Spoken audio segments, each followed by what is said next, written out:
Welcome everybody. It is Business Monday and welcome to the Small Biz feature here at the Navigant Credit Union Broadcast Center. I'm Josh Fenton, fresh off of vacation week and raring to go, fired up. Welcome Neil back. Fine is here. Neil's running a pretty interesting company called Aquinas, a tech company looking to build new strategies for really the wind industry. That's right. Yeah. Talk a little bit about the technology. It is high science at its best. I think so, but well, thanks for having me, Josh. Absolutely. So we're developing a new technology that will go on future wind turbines. Yeah. And will enable those turbines to react almost instantly to changes in the wind. So if you think about right now, wind turbines are built to withstand unsteady aerodynamic forces caused by turbulence, gusts, wind shear, and that kind of thing. And that makes them heavy and expensive. Right. So and they're big. Like they're people huge. don't realize how big they are. A city block, a single blade is a city block long. That's right. And the diameter of today's turbines is bigger than the wingspan of an A380, which is the largest aircraft out there. But if wind turbines could react quickly to change the wind, then designers could build them with less material at lower cost, and that would be disruptive. And your technology does exactly what? It is... Well, so it's a device. It's an actuator is the technical term that goes on the wind. We need actuators here at GoLocal, GoLocal, right? Absolutely. So first thing to understand is that wind turbine blades act just like wings do. Yeah, right? They are, wind flows over the blades, and we actually borrow the term lift from the aircraft aerodynamics community. They generate lift, and that's what causes them to spin. And our device will go on the blades and will allow the local lift to be changed on demand, basically. And that's you do it now on wings using a trailing edge flap, right? At the end of the wings, you can see the flaps, and they move sometimes in reaction to changes in the wind. Our device is disruptive because it does that job without any moving parts. Purely electrical device. Gotcha. And today, if you go by one of the wind projects, if you go down 95 and see them down in Fields Point, sometimes they're rotating and sometimes they're not rotating. And they're off because they're being shut off for different reasons. I mean, that's individual turbines, distributed wind turbines are not contributing to a farm, so they're going to be on when the grid demands it. Right. Usually with wind farms, you have 100 or more turbines that act in concert, and the grid will send a command for how much electricity it needs. And so yes, they'll have to. It's called, the technical term is curtailment. Right. They'll have to shut them off. And will your technology allow greater efficiency, greater production? Besides the decreased cost potentially of the cost to construct them. Right. Well, our game is, and the game of the industry is to drive the cost of energy down. Right. So the cost of energy has fallen for wind steadily, pretty much for the last 10 or 20 years. Keep going. And as a result, we have more and more electricity. That's the grid demand that's being met by wind. We want more of that. It's a clean source. So we want the cost of energy to continue going down. Now, historically, the way we do that in the industry is to grow our turbines larger and larger. Our technology allows the turbine manufacturers to go larger and continue to reduce the cost of energy. And talk about where you are in the maturation of this company. You've got a product. Yeah. You've received a variety of different seed fundings, both from state, private investors, federal, SBIR That's right. grant, as well as some funding from Commerce, correct? Correct. That's right. And where are you? Well, we've raised about $1 million in seed funding, combination of investor funding and the grants that you mentioned. We have an NSF SBIR grant, and we have a DOE SBIR grant.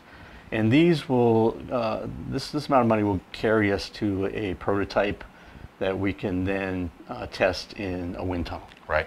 Beyond that, we need to get to a point where we can get on a wind turbine and test it. And that's the data that we need to convince our customers, the manufacturers, to buy our product. So we're still, several years away from and when you say your customer, it's the GEs, it's the major wind turbine manufacturers, not the engines per se, but the actual blades. The actual turbine manufacturers. Yeah. So there's about there's maybe 20 of them worldwide. 12 of them or so occupy about 70% of the market. So our number of customers is small, but the trick is to get to the right people that are making decisions in those organizations in order to finally make sales. And how does a small band of smart guys in East Greenwich, Rhode Island, transform the wind industry globally? One step at a time. I think it starts with having a good technical plan. Our critical path goes right through the technology. Yeah. We get our name and get our technology out there through publications, through presentations, through collaborations. We've done all of those things. Right. And we have managed to start conversations with a number of those manufacturers who are now on the front lines watching us develop our technology. And, we're seeing mammoth growth, obviously, Rhode Island being the home of the next segment after this segment is sponsored by Deepwater Wind. And so, Jeff's over here from time to time, the CEO of Deepwater. Obviously, the success that they've had off of Block Island, now 2 major announcements from them. They're looking at 600 additional megawatts. Are we just at the very, very incremental first steps of what this industry is going to look like? I think we are, and I think it is poised to grow tremendously. We already have significant offshore wind in Europe, and I think we're just getting the pieces in place here on the East Coast to get started. We were in Ireland on the West Coast near Galway, and looking out across a harbor of where we were staying, and up on the peninsula across was on land a huge wind farm dedicated there with massive structures, and there had to be, you could see 20 of them off in the distance, probably 10 miles away. But they're so much further ahead. We're still debating. We've still got NIMBYism here. Do you see when that's going to completely break loose and that we'll see this sort of explosion? I think we're already seeing it. I mean, we have more than quadrupled the number of wind turbines and wind farms in the United States over the last 10 years alone. And we're now getting almost 6%, maybe a little bit over 6% of our domestic grid demand comes from wind. Right. Whereas 10 years ago it was 1%. Yeah, less. 20, And what's that market opportunity for you? I mean, if you break through, this becomes a commercialized, mature product, and you can start getting it spec'd into the development of the next generation. Where do you see this? Are you a $5 million company, a $50 million company, a $1 billion? Are we friends and family? Are we going to all be here at GoLocal, going to be able to get in on the IPO? I hope so, absolutely. So the addressable market here in the States is probably about 100 million. Yeah. Globally about 600 million. But that doesn't include the retrofit market. If we can get into repowering and retrofitting, then you can double those numbers, and we're in the and you're already seeing that take place. The life cycle of these, the technology gets better almost instantaneously. Right. The retrofitting's going on all the time. Probably the best known in Rhode Island is the one in Portsmouth. That's already been completely rehabbed, re-engineered, has new blades, a new motor, etc. Right. And rumors are that the one that's down at the Abbey is going to be next. Well, we shouldn't judge wind energy based on our local failures. Yeah, right. We should judge it based on what we see in the interior of the U.S. Yeah. Where the price of wind energy is now comparable to the price of conventional sources. It's even less if you include the effects of the subsidies. And you've got a hardy small team, all with lots of letters after their names from MIT and etc. What kind of job creation is this going to generate here. And do you see it? Can Rhode Island help you grow this company Absolutely. and sustain it here? Absolutely. Yeah, we are committed to building our team here in Rhode Island, and our first choice is to manufacture Yeah. ourselves here in Rhode Island. And the state has helped us, Yeah. and will continue to help us, I'm sure. Talk a little bit about that. Yeah. Talk about the state process. You know, we hear good stories and bad stories. Talk about what your experience has been. It's been great. So we have tapped into resources at Rhode Island Commerce Corporation through their innovation voucher program, Yeah. and through their SBIR matching programs, as well as through their internship grants programs, which we're doing now.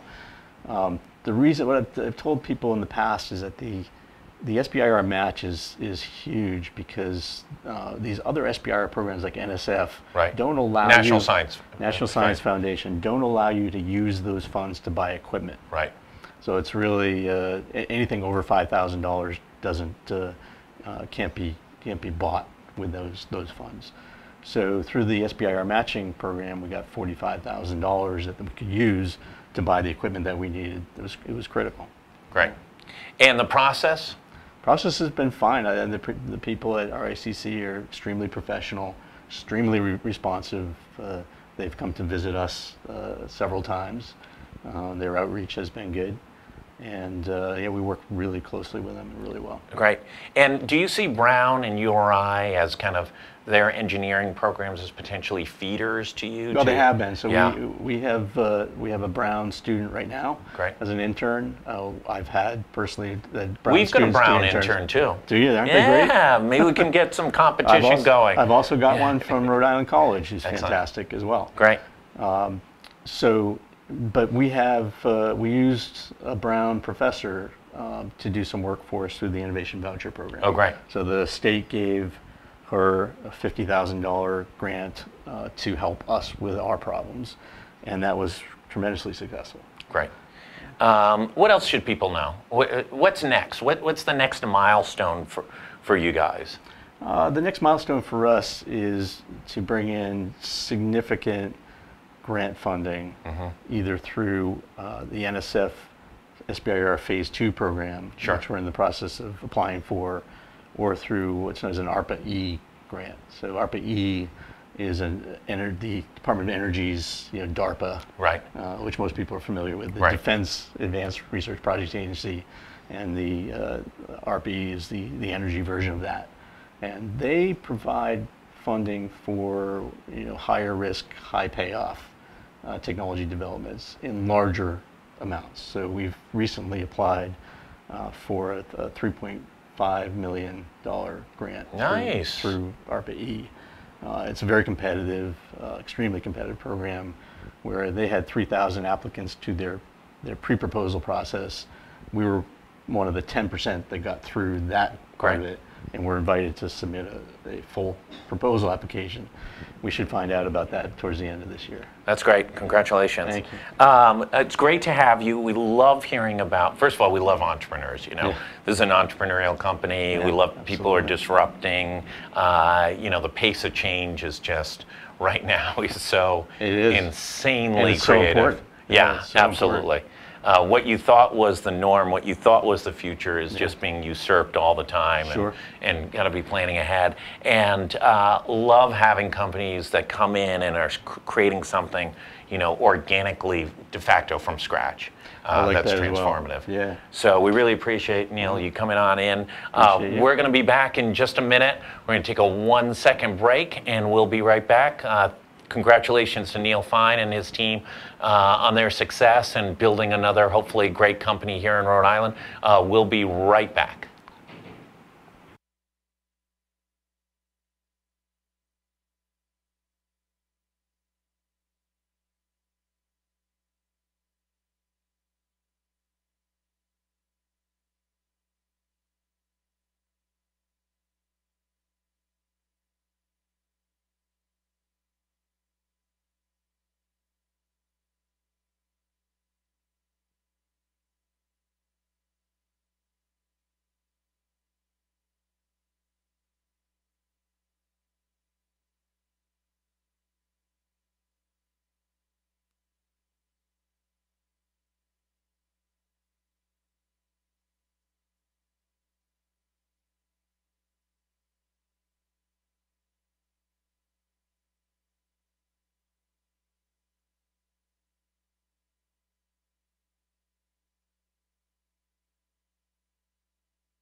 Welcome back, everybody. Josh Fenton here. It is Small Biz on Business Monday here at the Navigant Credit Union Broadcast Center, brought to our friends over at Rhode Island Commerce. We're talking about everything entrepreneurial, everything business, and we have Jacob Ennis here from Witchual.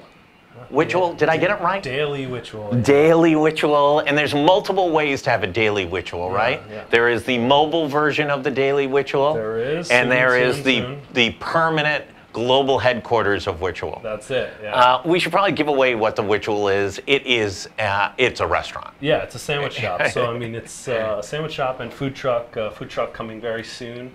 Within a few days, hopefully we can be out and about. Excellent.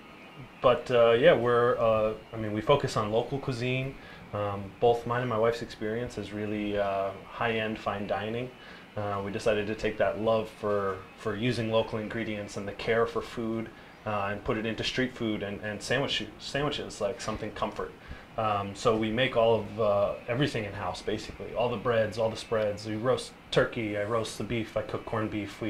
If we sell it, we make it, and if we can't make it ourselves, then we buy it from somebody local that does. So you have taken the buy local, farm to table, all those expressions, and really morphed it into a sandwich shop. Into a sandwich shop. And do the patrons of your sandwich shop on Jefferson Boulevard appreciate the care, the local, the touch and feel, all the effort you put into it? For sure. I mean, it's a big thing about who we are. I mean, we try to be good to our community. Obviously, the people that come in every day are already building local kind of group of clientele that's back all the time.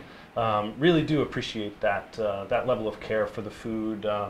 And the fact that they can look on our list on the board and see where the farms come from and what we get from each farm. So we update that every time we get a new delivery of products coming in. So. And it's the supply there. I think with so many folks moving towards, trying to procure really great product from local suppliers, is there enough supply on a regular basis? There definitely is. Yeah. With some great local organizations like Rhode Island Farm Fresh, right? That they sponsor most of the farmers markets here in Rhode Island, but there's a lot of local producers, a lot of local farms, a lot of guys that are just doing some cheeses or some small amounts of stuff, but a lot of really great individual products from individual people. And as long as you can find those things and get those things, which is much easier now with technology. I mean, years ago, it was very difficult to source from all those local farms. It was actually going to every farm and picking it up and calling them in. And now it's nice. They have websites, and you can order right through them, and it makes it very easy. How long have you been on Jefferson Boulevard? So we opened up just after Thanksgiving. So 7, 8 months. Yeah. 8 months. So. And it's going great? It's going really well. Yeah. We're super excited about the truck getting started. I mean, that was the main goal of the business, was the food truck. We hit a lot of delays in building. We wanted to build ourselves. We wanted to do as much of the work as we could ourselves instead of buying a pre-made truck. And that caused a lot of delays. But luckily, we had the shop. We need that space anyway to make the amount of food that we actually make. We could never produce all the breads that we make, 7 different types daily. It's amazing. We couldn't do that in a truck by itself. We need a storefront, and we need a location to have those products made in. And how do you see the food truck working in concert with, the brick and mortar? Do you see it as the supply chain, or do you see them as complementary, just different retail opportunities? Yeah, I mean, it's going to be basically the same food on both. Now, the storefront will produce all of the food. It will work as our commissary kitchen. That's where we'll have the crew baking the breads and making, cooking corned beef and brining corned beef and all those things that need to happen. But as well as the truck will be out and about on the street getting people to come in. I mean, Jefferson Boulevard, where we are, it's not a residential area. It's it's just a lot of businesses. It's very industrial. A lot of businesses, and you've got some big employers there. Citizens is over there, and that whole metro complex. Do they come? There's a lot of them. I know. We see a lot of those people, and it's great. ADP is on there. We get a lot of people from there. But it's I mean, after 4 o'clock, 5 o'clock, it's dead. So that's when the truck will be out. You know? I mean, that's when people will be able to still get our food, but that street is really conducive to Monday to Friday Yeah, work, right. when 11 to 2. We want to be selling all week long and get out on And do you see events. the first food truck as a potential of being a series of food trucks? Is that kind of the business? Well, I mean, obviously that yeah. would be the best case scenario would be, a fleet of them around the country and franchise it out. But we'll start small. We'll take our steps. And you came down from Maine. Well, yeah, me and my wife met in Maine. I'm a New Yorker originally. She's from Canada, from Saskatchewan. But we met working at a 5-star restaurant in Kennebunk, Maine. Which restaurant? The White Barn Inn. Oh, yeah. So we were there. I was there for 2 years. She was there for a year. And then fell in love and both went different ways as far as experience and cooking. Both went to different restaurants. We had a long-distance relationship for nearly 6 years. Wow. And then finally came back together and got married. So Congratulations. Yeah. Well, we're glad to have you here in Rhode Island. Anytime we can attract people and try and sustain a congressional seat, it's big news here. We're all for it. Talk a little bit about, you partnered with Commerce RI. Talk a little bit about, what they've been able to help you with, and why should they be, I'll throw it to you a little bit. Sure, why yeah. should they be investing in a sandwich shop and a food truck? Well, that's a great question, because it's the toughest thing to get a loan for. Right. So Commerce RI, as well as the SBA and SCORE. SCORE is an organization, a state organization. It's a state committee of retired executives. We worked with them to get our business plan up and running. To get it to a point where we could present it to the SBA, to Commerce RI. Yeah. And to do a restaurant or food service, it's a really risky loan for a lot of people. So we needed somebody that would take that risk on. And Commerce RI would, because we had all of this extra help, getting our ducks in a row, really building the business plan from ground up with SCORE, going through CIC, Community Investment Corporation. They really helped us get to the point where we could go to Commerce RI with the full package and say, this is why we're going to be a success. This is why we're going to take your money and pay you back. Right. I mean, it's a loan. They don't just give it to me to spend. But it's really great that there's those organizations out there that can help small businesses that are especially considered a high risk. I mean, and that's what a restaurant is. It's a high risk industry. So there's a lot of turnover. So they want to make sure you're set up for success before you do. And they're really, we got a lot of help along the way through state like SCORE and the SBA to make sure we were ready for the Commerce RI and the small business loan that we got. So talk a little bit, you don't have to give away any numbers or anything proprietary, but based on where you thought you'd be after, you're about 7 months old now, so let's say the first 6 months, based on where you thought you'd be in 6 months, where are you? So the shop is doing better than expected. Nice, win, ching, ching, ching, ching. That's right? a big thing. With slow and steady growth, which is what we want at the storefront. We knew it wasn't going to be open. We're not on that street corner in the middle of downtown that we could just have 1,000 people walking by every day. But it's been slow and steady growth, above what we expected. Now the food truck was behind schedule, delays because of everything. But as soon as that gets out, we're expecting that to do really well too.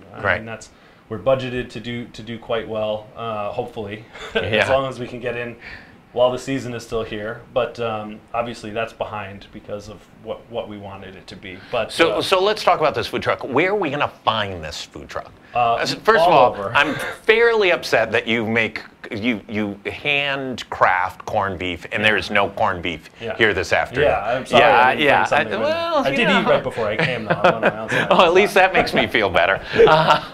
At least one of us ate right before the show. Where are we going to be able to find this food truck? Well, we'll be all over Providence, all over Rhode Island, anywhere that we can get into. Could we get it at that location right out there on Waybossa Street on Tuesday afternoons for lunch? Parking areas. We have a massive truck, one of the biggest ones in the state. It's 22-foot overall length, 13 feet high, so it's really quite large in comparison to some of the other trucks that are out. It's very noticeable. Black and yellow are our colors, so it's like a big bumblebee going down the street. But we'll try to get in Food Truck Friday and the Food Truck Night in Warwick and Narragansett Beach, and we'll be involved with Food Trucks in which is a great organization locally that sponsors a lot of the food truck events. We've been in contact with them throughout the process of just trying to let them know that we're ready. We're almost there. We're almost there. As soon as we're ready, we're on the ticket. And because we're doing food that's so different than what other people are serving, right. The fact that we're making everything in house, we're doing just hot sandwiches. There's not another truck that's really like ours out and about. So that'll give us an in to some of the events where other trucks wouldn't. Now, I would consider myself a corned beef sandwich connoisseur. Probably the best corned beef sandwich I've had around here in the last few years, since Miller's closed on Hope Street, probably 20 years ago, is Mercer's up on Wayland Square. And how good is this corned beef sandwich? Well, it's my favorite sandwich. It's one of only 2 sandwiches that we will never take off the menu, and that's because it's my favorite. And it's not a typical corned beef Reuben. I mean, it is corned beef, but instead of using sauerkraut, we make a choucroute, which is the French word for sauerkraut, but it's with fennel. So it has a fennel choucroute, our homemade Thousand Island, Swiss cheese, Gruyere cheese. Can I go the other way though? Can I just go corned beef on rye with yellow mustard? Sure. And I won't offend anyone? Yeah, we make our own mustard in-house too. So, I mean, like I said, if we can make it, we do. So what do you say to folks who are sitting at home and they're watching this, or they're going to catch it tomorrow, and they're going to say, God, I really want to have my own business, and I love food, and I, worked in food services, and how do I get started? What's the advice you'd give to folks who are really thinking about, sparking their own business? It's definitely planning. With SCORE and the CIC behind us, they really showed us every step of the way what we needed to be doing, where we needed to be as far as our planning. I've been in the restaurant industry for 20 years. I've been an executive chef at restaurants for the last 10, and it's all the minute details right. that you never think of running a restaurant that you need to know before you open it yourself. Those are all very important, and it's a big thing for us is to have those ties to our community. So that was a big thing for us. Now, local food is more expensive, so we knew that ahead of time. Right. But if somebody wants to do it, they just need to know what they want to do and try to know everything about that thing. I mean, it's like any business. Right. You want to be knowledgeable in what you're doing. Listen, we're a digital news company. I always say it doesn't matter who's here, CEO of a company with 1,000 employees or whomever. I always say, listen, we're all hardware stores, right? Yeah. We got to buy nails. We got to hire the guy that helps on Saturdays. We got to sell more nails to be able to pay for all these things, or we go out of business. Exactly. So it's all a hardware store. Yeah. Listen, I really appreciate you coming in. I cannot wait to have one of these corned beef sandwiches. I may drive down to Jefferson Boulevard. Hey, I feel so strongly Monday about to Friday, 11 to 5, we're there. So. Listen, thank you so much for coming in. For having us. I want to thank everybody for tuning in. I'll be back at 4 o'clock with Gary Sass and Saul Kaplan. Lots to discuss there, everything from crazy hedge fund investments to what's going on with Amazon and their new store designs and their lack of employees and their expansion of that model. But we'll be back at 4 o'clock with those 2 smart guys. I want to thank everybody for tuning in to the Navigant Credit Union Broadcast Center. Thank our friends over at Commerce RI, and for 2 cool entrepreneurs for coming on today. We'll be back at 4.